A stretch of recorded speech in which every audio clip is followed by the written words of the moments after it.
Na, hello, sziasztok! Sziasztok, szervusztok! Na hát itt így reggel 9 órakor vasárnap. Na hát a harangot is lövik állandóan, fest megállás nélkül. Na hát megcsináltuk múlt héten az első próbaüzenet a briket gyártásból. Láthatjátok. Ez olyan 60-70%-os szaradságban van, így már föl lehet stócozni, és így már nem fog megfenészetni meg ilyenek, itt szépen faszán szellősen rakva, levegő járja, napfény járja, szépen kiszárad, csontra a nyáron. Hát ilyen kis tégláskák, ilyen 10x20x5 cm vastag. Összetétele az fűrészpor, forgács, papírpép, meg Ágapríték. hát ilyen szerves anyagból van össze. Minden, ami éghető. Éghető.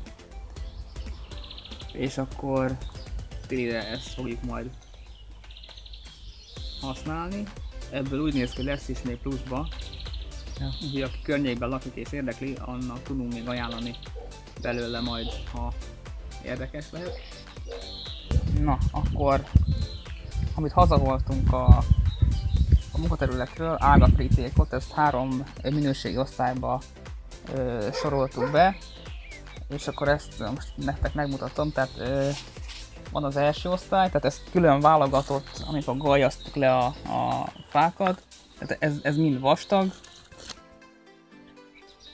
ebben nincs apró, nincs por, nincs semmi, ez így ahogy áll, ilyen nagy darabokra van összedarált, ilyen 4-5 cm darabokra van bedarálva, ez az első osztály.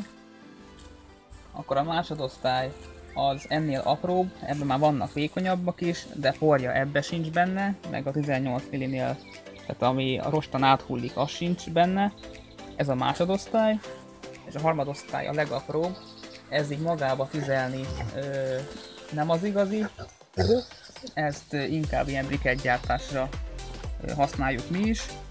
És akkor egy pár szót még mondok itt nektek a ágaprítékről, mert sokan óckodtok tőle, hogy hogy ágapríték vannak, milyen fűtőértéke van, így meg úgy. Tehát nyilván azt már elmondtuk egy párszor, hogy egymagában szinte semmi nem jó. A fa az évre kibaszottul drágul, megfizetni azt most már egyre nehezebb. Az ágaprítéknak nyilván nincs olyan fűtőértéke, mint egy akárszor tuskot, hogy rávágsz a tűzre, de viszont a benne lévő kalóriát gyorsan leadja, elég hamarabb nyilván, mint az akász, de viszont jobban megnyomja a kazán.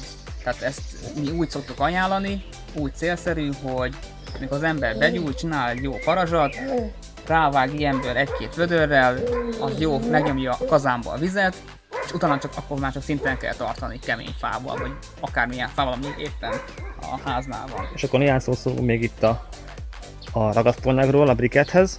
Igen, mert a papír mondjuk nem feltétlenül muszáj volna bele, fűtőérték szempontjából, de ez fogja össze, mert hogyha nincs benne, ami összefogja, akkor széthullik nyilván a brikett tégla. Mi ezt úgy oldottuk meg, hogy nekünk ez volt, tehát kartonpapírt így fölkockáztunk, szalagfűrésszel gyorsan megvan, akkor elkezdtük vágni, hordóba bele, fölengedjük vízzel, aztán ázik benne egy 4-5 napot, vagy mikor mennyit, mennyi időnk van, ázik, utána keverőszárral fölturmixoljuk, és akkor mehet bele a betonkeverőbe. Igen, és akkor hozzáadagoljuk még a többi cuccost, azt majd megmutatjuk, hogy még mit teszünk hozzá, és akkor így készül el az anyag, amiből utána préseljük a brikettet. Így néz ki a hordóban lévő papír, áztatva. Ez már egy jó málós, szét lehet szedni szinte kézzel is. És akkor ezt keverőszárral szétszedjük. Ez is ilyen saját Herbert féle homemade gyírkológép. Hát egy ilyen fűrészlapból össze okoskodott keverőszárat csináltunk, mert a sima festékkeverő szár az erre alkalmatlan, az csak sutulja, tehát az semmi. Csak keveri, Ez meg szét is össze is tépi. tépi a papírt. Aztán ezzel szoktuk felpépesíteni a kartont, az ázott kartont. Üdv mindenkinek! Ez itt a Herbertek konyhája című rovat. Szóval miből is készül a briquette? Hát, hogy miből csináljuk. Hát itt láttok, ez egy betonkeverőnyi, az 2 talicska. A 2 talicskából meg olyan 80 darab. Hát ott körül 70-80-90, mikor mennyi jön ki belőle. 90 darab szokott ezzel kijönni. Tehát akkor az arány. Meg a hozzávaló. Egy csipetnyi só. Igen, cukor. egy hangyafasznyi forgács. Na, és akkor sima víz, fűrészpor, harosztályú ágapríték, majd itt még egy kis cefremag, 2 pödör, papírpép, láncfűrész, forgács, meg itt még volt valami kis tuja, aprólék. Hát ez így zsúsz bele mindent, ez az ügykolja, kiborítjuk ezt 2 talicskán, és akkor ebből egy táblányi majdnem kijön. Valami ilyesmi. Ugye ez még friss, Ez még friss anyag. mostani gyártmány. Tehát mi úgy tapasztaltuk ki, hogy ez az arány, ami jó, tehát szakító szilárdságra is minden, nem hullik szét. Meg így nyilván jobb a fűtértéke, hogy nem csak papír van bele nyomva, hanem Igen, a szomra anyag végre. is.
Na, tehát itt van a cucc, amit összekevertünk, így néz ki, hát olyan, mint a szar, de faszanyag.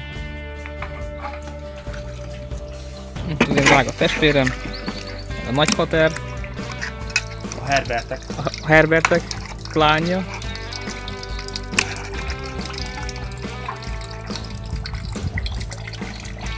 Ez az brikettálunk.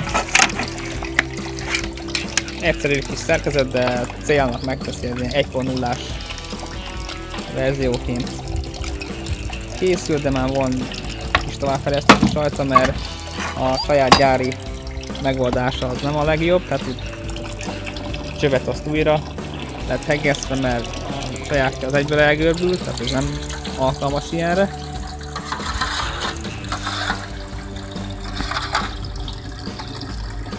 Van egy kis tálca hozzá, felesleges víz, az kifolyik.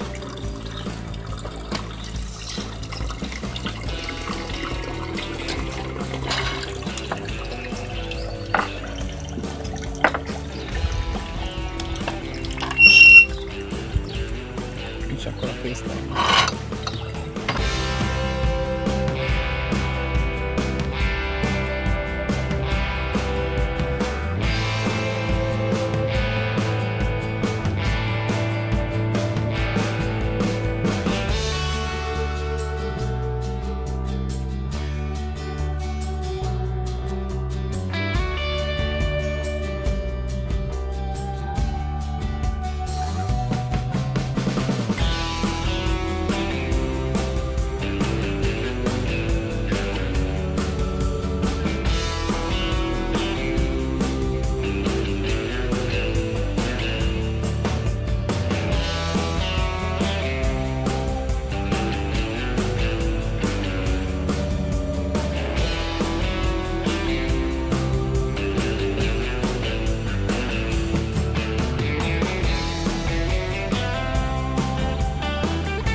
Na srácok, végeztünk a brikettálással.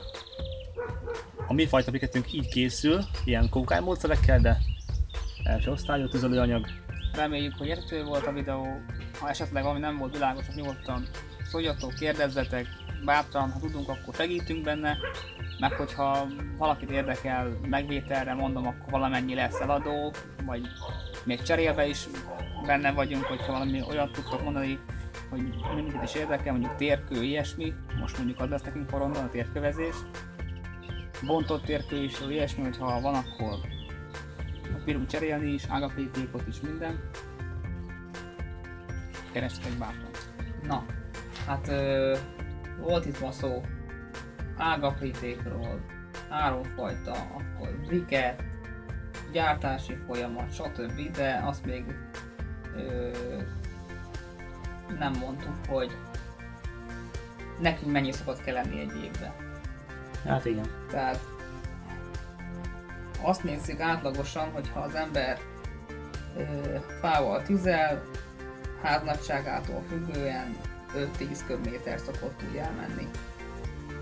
Ez persze függ a ház nagyságától, a szigetelésétől, tehát akkor a fűtőberendezésnek a hatásfokától, nagyon sok mindentől függ, de tehát amit már párszor említettünk, hogy a fára az egyre drágább évről évre, tehát így az alternatívákat is érdemes megfigyelni, kipróbálni, megtanulni, alkalmazni, használni. Itt a saját példánkat tudom felhozni, tehát a mi házunk az egy vályog épület, egy több mint 100 éves házról van szó. Nincs a szigetelés, tehát csak maga a vályogfal, az a 60-as vályogfal. És igen, 96 négyzetméter, nekünk kb. 2 köbméter fa megy el egy szezon alatt, meg olyan 2-3 köbméter ágapríték, meg egy 1,5 köbméter ilyen brikettanyag, ami el szokott menni. Tehát ha az ember azt nézi, hogy árérték arányban, megint ezt kell mondani, hogy árérték arányban kinek mi, hogy jön ki, szerintem hogy ennél olcsóbban nem lehet kihozni egy éves fűtést, amit itt hallok itt a városban is, itt-ott, hogy éves szinten leraknak a gázra 200-300 ezer forintokat is fűtése, tehát az úgy szerintem idatlan sok. Tehát azért mondom, hogy lehet így is.